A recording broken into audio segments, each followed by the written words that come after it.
this is Wamide. Hi, Naomi. Thank you so much for meeting me today to share your experiences in STEM. Our mission at the Girls Techie as teens is to empower, connect, and inspire the next generation of women to pursue their passion in these fields. Could you start by introducing yourself and a little bit about your background? Okay. Hi, Naomi. Thank you so much for having me. You do amazing work, and I'm proud of all the work that you're doing with Girls Techie. My name is Wamide, and I am currently the Strategic Partnerships Lead at Propel. I have a background in computer engineering, and I also have an MBA. So you can call me like your non-techie tech because I'm somewhat in the intersection of tech and business management. Okay, you didn't mention the part that you were first class in computer science because I saw that. Okay, so, well, that was 10 years ago, so forgive me if I forget. Okay. My bachelor's degree is in computer engineering, and yes, I do have a first class honors from Covenant University. So on to the next question. What inspired you to pursue STEM? Good question. I feel like I sort of found myself in it. You know how we're always trying to figure out whether to go for science or arts, right? And I was really good at math. Math was, naturally one of my best subjects, and chemistry. And so it just seemed like, oh, right, just do something that's, sciencey. And so in science class, everyone in my family always just thought you'll be a medical doctor. And then in SS1, SS2, I finally realized that I didn't like blood. I couldn't stand the sight of blood. And so I needed to start thinking about what else I could apply, my skills, my knowledge, and somewhere I would fit, right? And so my mom and I talked a bit about it, and funny story, we decided we were going to try computer science or computer engineering. Because at the time, there was a lot of advent of IT and technology, and things were really shaping up, and we thought this was a good time. And then my mom said, oh, you know what? Engineer Wamide is going to sound good, so maybe you should go for engineering. And that's how I told that path. But there was also a very memorable thing that happened to me while in SS2 as well. I had gone for a school debate in another school, and there was this 29-year-old civil engineer. At the time, I didn't even know what civil engineers did, but she had mentioned that I schooled in Ibadan, and she had mentioned that she was part of the team that built the Third Mainland Bridge or something like that, some bridge in Lagos. And I was like, oh, wow, that's possible. For me, she was 29, she was female, and I just saw a lot of possibilities. And that gave me, the courage to move on and to continue to see things through, even when I studied engineering and there were a lot more males than females. And it also made me feel like because you're studying engineering and because you are doing what you're doing doesn't mean you have to negate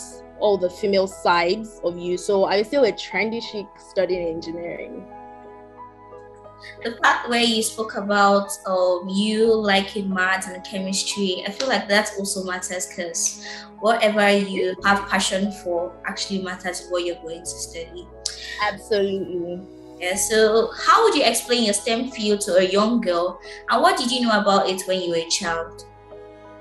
The thing is, I have been on a lot of different STEM fields. And so I will start by explaining where I started from and where I am now and what I do. So I started off my career right out of school as a computer engineering graduate. I started off as a front-end developer at Jumia.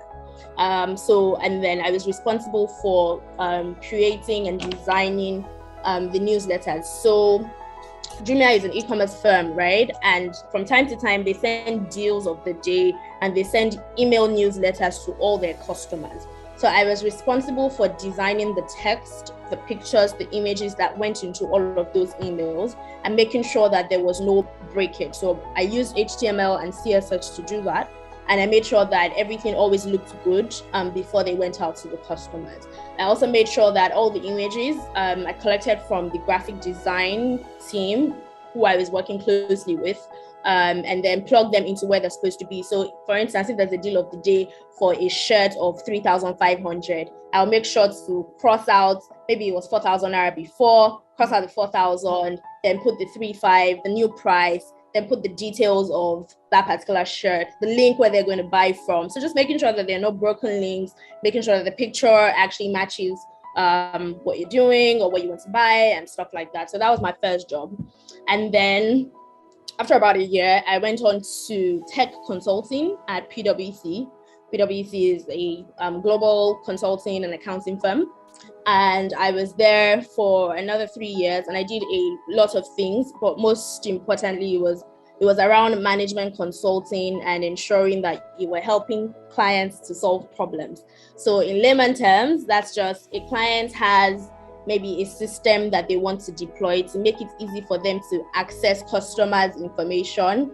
Then you work with them to ensure that that system is properly deployed and that it's tested and that there's no break again. So that was what I did at PwC. And then after that, I took a year gap and went for my MBA. And then I went into a bit of operations and strategy. And that's not necessarily core tech, but it takes a lot of business management skills and integrates into also the tech field, which was the industry I was playing in.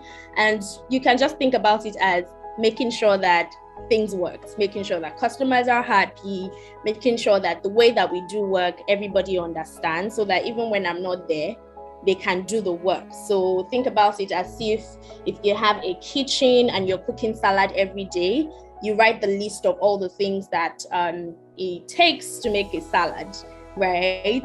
So that anybody who comes in can do that. You also want to make sure that any customer that orders a salad, they get the salad right on time and in the right address. So I was responsible for making sure that all the different ships and all the different parts worked perfectly. And right now, I manage, I'm the head of partnerships at Propel. And so basically, I manage and curate communities in the tech ecosystem and help them to find jobs for their members. That's the long and short of it. Wow, I hope I haven't bored you. No, that's cool to hear. So on to my favorite question. I know a lot of women in STEM fields who are also STEM advocates, but anytime you try reaching out to them, they hardly respond, which leads to the question, how can we have more women in STEM and also have them as role models? So, well, I think that there is a fundamental pipeline problem. And that means that from, inception, from even the things that people see. So like you rightly said, one thing that made it easy for me, remember in my story, I mentioned that there was somebody I saw who was doing something, who had studied engineering, and that made me feel like I could do it. And for me, that's a role model. I don't remember her name. I don't even know her. It's been over, 12, 15 years now. I can't even remember who that person was, but I will never forget that experience. And I think that every girl and woman in STEM also first has to get to that point that you understand that you can also have mentors from afar. You don't always have to be chummy with somebody before you can glean knowledge from them. There are many people that I learned from that I've never met. So that's one area. Or that's one way to find mentors. Find someone that you like, research about them. If you can reach out, that's fine. If they don't respond, that's also fine. Learn what you can learn from them and move on, right? But in any case, I was saying that there's a pipeline problem, and that means we all have to find ways to bridge the gaps at different points. And this is why it's important for us to continue to show examples and to celebrate those who are already doing amazing things in STEM. I'm always inspired when I see someone who invents something or produces something or sets up something in STEM and is a woman. It's actually very inspiring for me. I love collecting those stories. I love spotlighting those stories. I love celebrating those stories. And I think that there are people like that as well. So one way to always get more women in STEM is to sort of plug the pipeline problem. I know there are tons of organizations just like yours that are actively involved, and like mine as well. I also manage a community for African women in STEM, in science, tech, engineering, and math. I think that at every point there needs to be some sort of way to accelerate or plug in that pipeline problem, and there are tons of ways. It's not just in celebrating. For some people, it's educating. For some people, they just need that support and people to inspire them and remind them that they can do it. For some people, it's also getting the fund and the resources to actually, follow through with their dreams, right? So there are lots of organizations from Pearls Africa, who's doing a lot of outreaches in the slums, to yours, to Afrotech Girls that's running internships and opportunities and all of that for women in STEM and girls in STEM, to CAWSTEM that's inspiring, supporting other women in STEM as well, and just reminding them that they can do it, just being that like body of women with you, reminding you that you can do it, right? So funny story, I remember that one of the reasons why I actually even pivoted into tech consulting was because I couldn't find a lot of people of my kind. When I was working at Jumia, I was the only girl in a team of 8. So there were 7 other guys and I was the only girl. And that just felt very lonely. And I couldn't see myself there long term. So I very well understand what it means to see your kind, what it means to see somebody else who has done it. But I'd also remind people that you don't always have to, meet somebody one-on-one before they can mentor you or inspire you. You can actually learn from someone from afar. And I learn from everyone, really. That's me. I find you, I Google you, and I just like, oh, kudos. So, yes. Yeah, so when you said about the part that you were the only girl among 7 other guys, that's actually like something which is very true, because right now I'm in a teen tech community.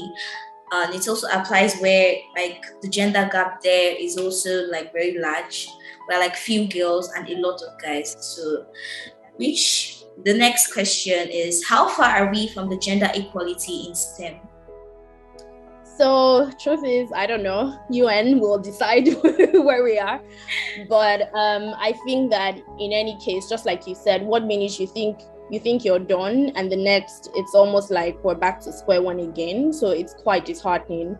I think one of the things that helped me to carry through, and that still helps me to carry through, has just been my background.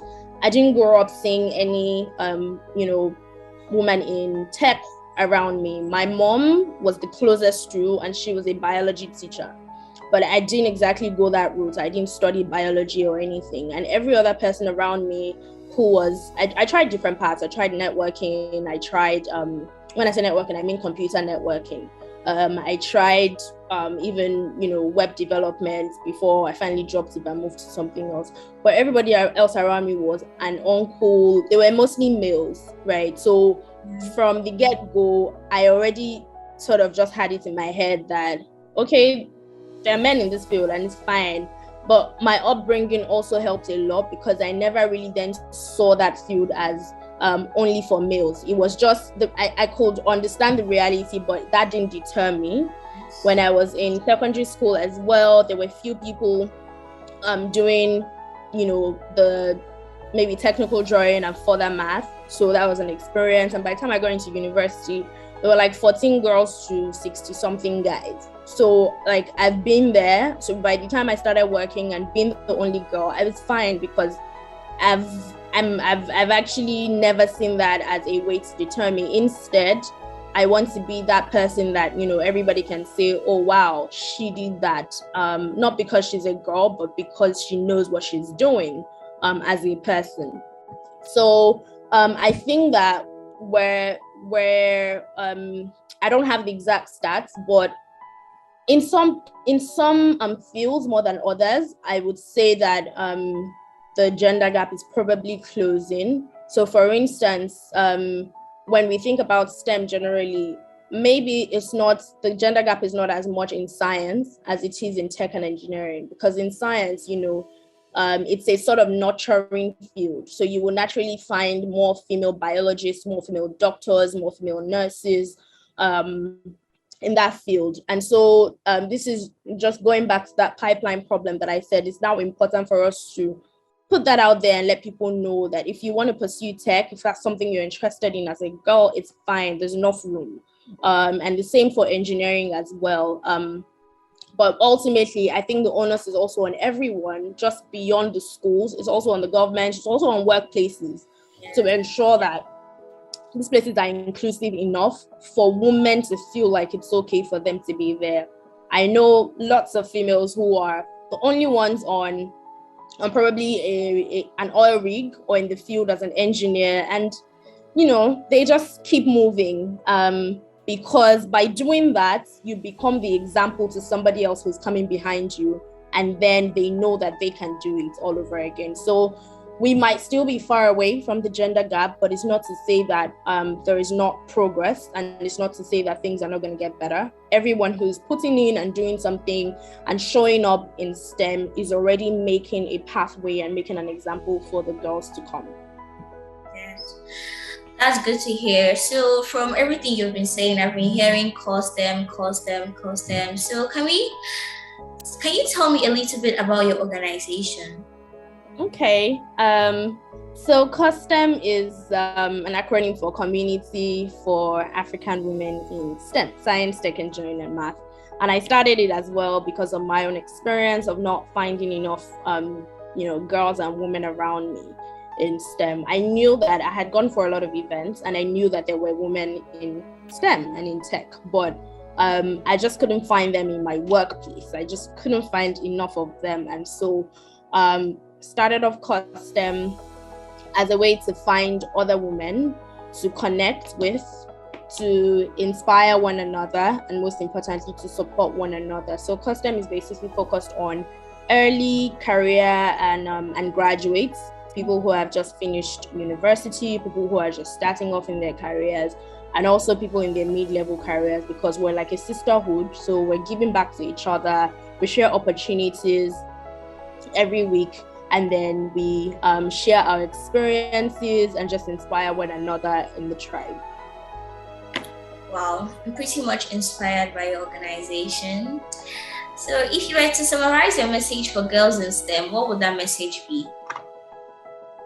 Shine your light. Like, don't dim it at all. It doesn't matter what's going on. It doesn't matter if you can't see, beyond where you are. It doesn't matter how seemingly difficult it is. Just continue to, get at it, go for it, and just shine your light. I say shine your light because I believe that true success comes from the inside than just from the outside. And so it's important for you to continue to look within and just shine your light, be that person, be that example, be that beacon of light everywhere that you go, and be that icon that you so much admire. Be that person. So I'm going to continue shining my light because you said I should. It's important. Thank you for having this conversation, Mrs. Wamide. It was such a pleasure to sit down with you and learn about your STEM stories. Thank you, Naomi. Thank you so much for setting this up, and well done to you and the team. Thank you.